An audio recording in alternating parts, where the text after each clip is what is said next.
ओम नमः शिवाय। अभी तक हमने पढ़ा विद्वेंसर संहिता, जिसमें हमने जाना शिवलिंग का पूजन, किस प्रकार से शिवलिंग की हमें पूजा करनी चाहिए, किस प्रकार हम पुण्य क्षेत्र में जाकर तीर्थ स्थान पर जाकर पाप ना करें, पाप करने से हमें घोर कलयुग में किस प्रकार मुक्ति नहीं मिल सकती है, किस प्रकार हम भस्म धारण करके पूजा करते हैं शिव जी की, और किस प्रकार हम त्रिपुंड यानी कि जो ललाट पे तिलक लगाते हैं, उन सब चीज़ों के बारे में हमने जाना।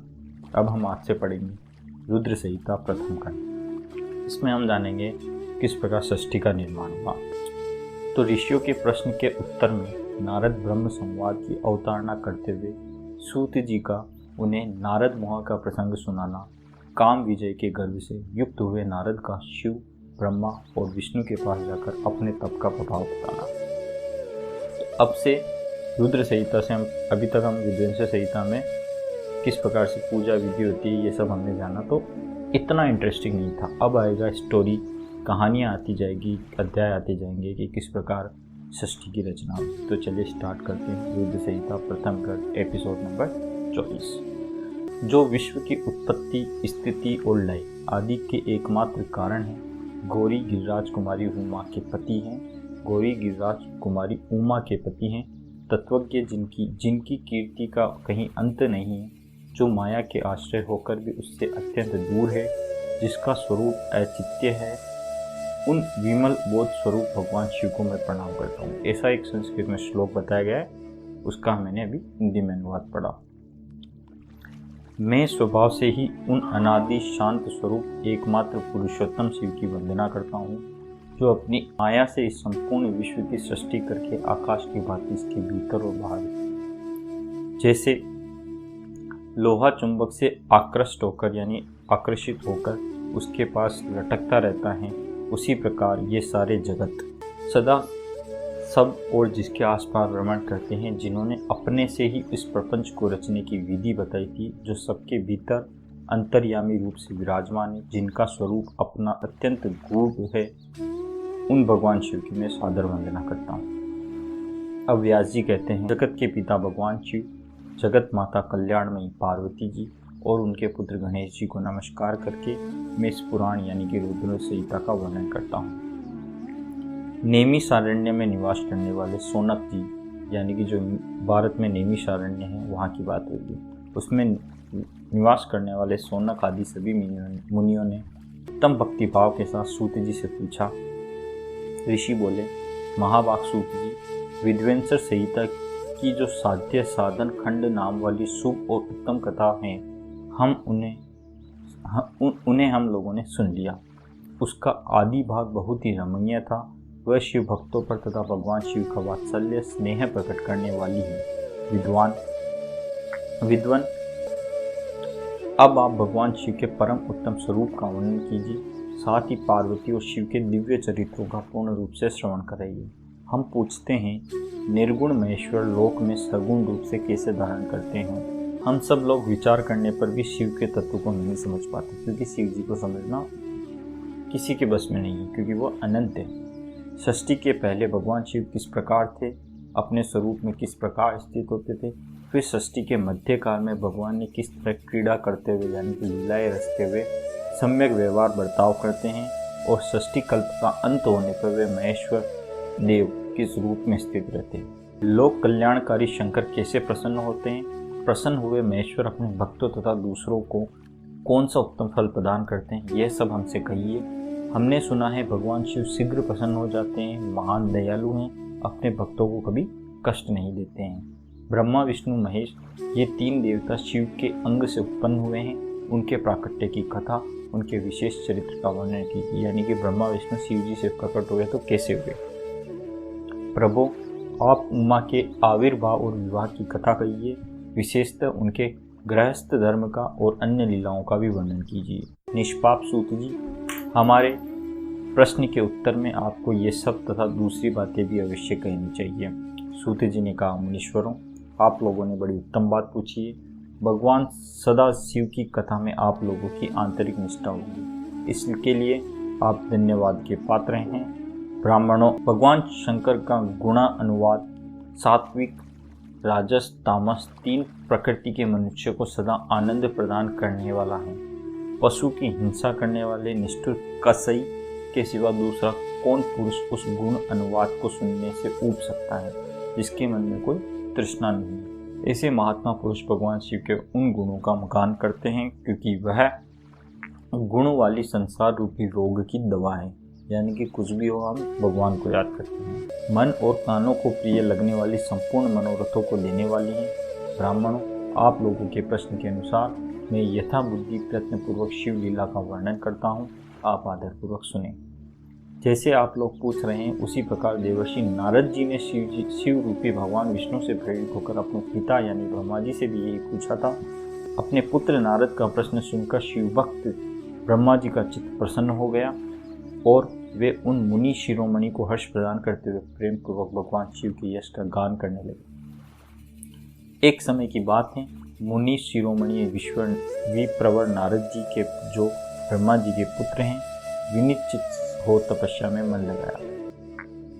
हिमालय पर्वत में कोई गुफा थी जो बड़ी शोभा से संपन्न दिखाई देती थी। उसके निकट देव नदी गंगा निरंतर वेग पूर्वक बहती थी। वहाँ एक महान दिव्य आश्रम था जो नाना प्रकार की शोभा से सुशोभित था। दिव्यदर्शी नारद जी तपस्या करने के लिए उसी आश्रम में गए। उस गुफा को देखकर मुनिवर नारद जी बड़े प्रसन्न हुए और बहुत समय तक सुदीर्घ काल तक वहाँ तपस्या की और उनका अंतःकरण शुद्ध था। वे दृढ़तापूर्वक आसन बांधकर मौन हो प्राणायाम पूर्वक समाधि में स्थित हो गए। उन्होंने वहाँ समाधि लगाई जिसमें ब्रह्म का साक्षात कराने वाला अहम ब्रह्मस्मि, मैं ब्रह्म हूँ, यह विज्ञान प्रकट होता है, ज्ञान प्रकट होता है। मुनिवर नारद जी जब इस प्रकार तपस्या करने लगे उस समय यह समाचार पाकर देवराज इंद्र कांप उठे। वे मानसिक संताप से विह्वल हो उठे कि ये नारद मुनि मेरा राज्य लेना चाहता है। मन ही मन ऐसा सोचकर इंद्र ने उनकी तपस्या में विघ्न डालने के लिए प्रयत्न करने की इच्छा की। उस समय देवराज इंद्र ने अपने मन में कामदेव का स्मरण किया। स्मरण होते हुए कामदेव वहाँ प्रकट हुए। महेंद्र ने उन्हें नारद जी की तपस्या में विघ्न डालने का आदेश दिया। यानी कि महेंद्र यानी इंद्रदेव देवराज इंद्र। यह आज्ञा पाकर कामदेव वसंत को साथ ले बड़े गर्व से उस स्थान पर गए जहाँ वह तपस्या कर रहे थे नारद जी। उन्होंने वहाँ जाकर अपना उपाय करने लगे। उन्होंने वहाँ शीघ्र ही अपनी सारी कलाएं रच डाली। वसंत ने भी मदमत होकर अपना प्रभाव अनेक प्रकार से प्रकट किया। मुनिवरों, कामदेव और वसंत के अथक प्रयत्न करने पर भी नारद जी के चित्त में कोई विकार उत्पन्न नहीं हुआ। अब ऐसा क्यों हुआ कि वो कुछ विघ्न नहीं डाल सके, ये भी सब लिखा हुआ है शिवपुराण, वो हम आगे जानेंगे। महादेव जी के अनुग्रह से उन दोनों का गर्व चूर्ण हो गया। शौनक आदि महर्षियों ऐसा होने का जो कारण था उसे आदरपूर्वक सुनो कि वो क्यों विघ्न नहीं डाल पाए। महादेव जी की कृपा से नारद मुनि कामदेव का कोई प्रभाव नहीं पड़ा। पहले उसी आश्रम में काम शत्रु भगवान शिव ने उत्तम तपस्या की थी। वहीं उन्होंने मुनियों की तपस्या का नाश करने वाले कामदेव को शीघ्र ही भस्म कर डाला था। उस समय रति ने कामदेव को पुनः जीवित करने के लिए देवताओं से प्रार्थना की। तब देवताओं ने समस्त लोगों का कल्याण करने वाले भगवान शंकर से याचना की। याचना करने पर वे बोले, देवताओं, कुछ समय व्यतीत होने के बाद यानी बीतने के बाद कामदेव जीवित होंगे, परंतु उनका कोई उपाय यहाँ नहीं चलेगा। देवराज ने कामदेव को बुलाया क्योंकि वो जीवित हुए थे, लेकिन वो उस जगह पर उनका कोई प्रभाव नहीं चलता था कामदेव का, क्योंकि ये शिव जी का उन्हें वरदान था। अमरण गण यहाँ खड़े होकर दूसरे चारों लोग जितनी दूर तक भूमि को नेत्र से देख पाते हैं वहाँ तक कामदेव के बाणों का कोई प्रभाव नहीं चलेगा, इसमें कोई संशय नहीं है। भगवान शंकर की इस उक्ति के अनुसार उस समय नारद जी के प्रति कामदेव का निजी प्रभाव मिथ्या साबित हुआ। वे शीघ्र ही स्वर्गलोक में लौटकर इंद्र के पास लौट आए। वहाँ कामदेव ने अपना सारा वृतांत और मुनि का प्रभाव सुनाया। उसके बाद इंद्र की आज्ञा से वसंत के साथ वो अपने स्थान को लौट आए। उस समय देवराज इंद्र को बड़ा विस्मय हुआ। उन्होंने नारद जी की बुरी बुरी प्रशंसा की, परंतु शिव की माया से मोहित होने के कारण वे उस पूर्व वृतांत को स्मरण न कर सके। कौन? नारद जी।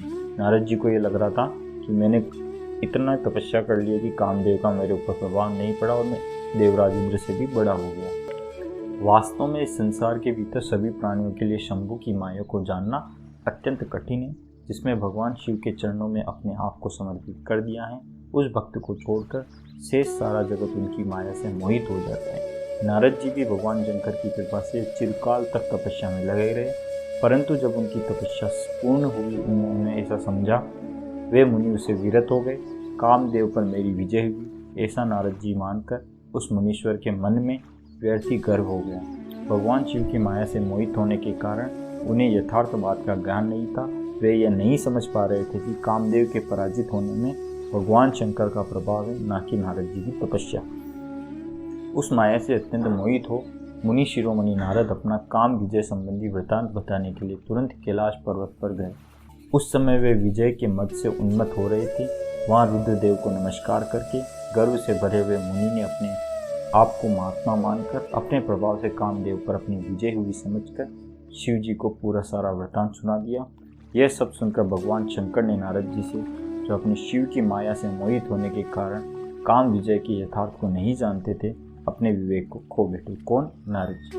अब भगवान शंकर बोले, रुद्र बोले, तात नारद, तुम बड़े विद्वान हो, धन्यवाद के पात्र हो, परंतु मेरी यह बात ध्यान देकर सुनो। अब से फिर कभी ऐसी बात कभी नहीं करना। भगवान विष्णु के सामने इसकी चर्चा कदापि नहीं करना। तो तुमने मुझसे अपना वृतांत जो भी कुछ हुआ वह सब कुछ सुनाया, उसे पूछने पर भी दूसरों के सामने न कहना। अब भगवान शंकर नारद जी को समझा रहे हैं, यह सिद्धि संबंधी वृतांत सर्वथा गुप्त कर रखने योग्य है। इसे कभी किसी पर प्रकट नहीं करना चाहिए। तुम मुझे विशेष प्रिय हो। अब शिव जी नारद जी से बहुत विशेष प्रेम रखते थे, इसलिए इतना अधिक जोर देकर वो सब कुछ समझा रहे थे। इसलिए मैं तुम्हें यह शिक्षा देता हूँ, इसे न कहने की आज्ञा देना कि तुम्हारी कामदेव पर विजय हुई है, क्योंकि तुम भगवान विष्णु के भक्त हो। उनके भक्त होते हुए भी अत्यंत अनुगामी हो। इस प्रकार बहुत कुछ कहकर संसार की सृष्टि करने वाले भगवान रुद्र ने नारद जी को शिक्षा दी, वृतांत को गुप्त रखने के लिए कहा। देखिए, इस बात पर बहुत जोर दिया जा रहा है कि उनको गुप्त रखने के लिए कहा, परंतु वे शिव की माया से मोहित तो थे, इसलिए उन्होंने उनकी दी हुई शिक्षा को अपने लिए हितकर नहीं माना। उसके बाद मुनि शिरोमणि नारद ब्रह्मलोक में गए। ब्रह्मा जी को नमस्कार करके कहा, पिताजी, मैंने अपने तपोबल से कामदेव को जीत लिया है। अब वो ठहरे तो नारद जी सब जानते हैं कि नारद जी इधर की बातें करते हैं, तो नारद जी ने जाकर सबसे पहले ब्रह्मा जी को कहा, क्योंकि वो शिव माया से मोहित थे। उनकी यह बात सुनकर ब्रह्मा जी ने भगवान शिव के चरणाविंदों का चिंतन किया और सारा कारण जानकर अपने पुत्र को यह सब कहने से मना कर दिया, क्योंकि वो तो भगवान थे। उन्होंने सब जान लिया कि इसको मना किया गया है नारद जी को, बट नारद जी फिर भी नहीं माने। परंतु नारद जी शिव जी के माया से मोहित थे, इसलिए उनके चित्त में मद का अंकुर जम गया था, उनकी बुद्धि मारी गई थी। इसलिए नारद जी ने अपना सारा वृतांत भगवान विष्णु के सामने भी कह सुनाया और वे शीघ्र विष्णु लोक में गए। नारद मुनि को आते देख भगवान विष्णु बड़े आदर से उठे, शीघ्र आगे बढ़कर मुनि को अपने हृदय से लगाया। मुनि के आगमन हेतु हैं, इसका उन्हें पहले से ही पता था, क्योंकि वो भी भगवान थे, उनको भी सब पता था कि नारद जी क्यों आए। नारद जी को अपने आसन पर बिठाकर भगवान शिव के चरणाविंदों का चिंतन करते हुए श्री हरि ने उनसे पूछा। भगवान विष्णु बोले, तात, कहाँ से आते हो? यहाँ किस लिए तुम्हारा आगमन हुआ है? मुनि श्रेष्ठ, तुम धन्य हो, तुम्हारे शुभ आगमन से मैं पवित्र हो गया। भगवान विष्णु का यह वचन सुनकर गर्व से भरे हुए नारद मुनि शिव की माया से मोहित होकर अपना सारा वृतांत बड़े अभिमान के साथ कह सुनाया। नारद मुनि का यह अहंकार युक्त वचन सुनकर मनी मन भगवान विष्णु ने उनकी काम विजय के यथार्थ कारण को पूर्ण रूप से जान लिया। उसके पश्चात विष्णु जी बोले, मुनिश्रेष्ठ, तुम धन्य हो, तपस्या के तो भंडार हो। तुम्हारा हृदय भी बड़ा उदार है।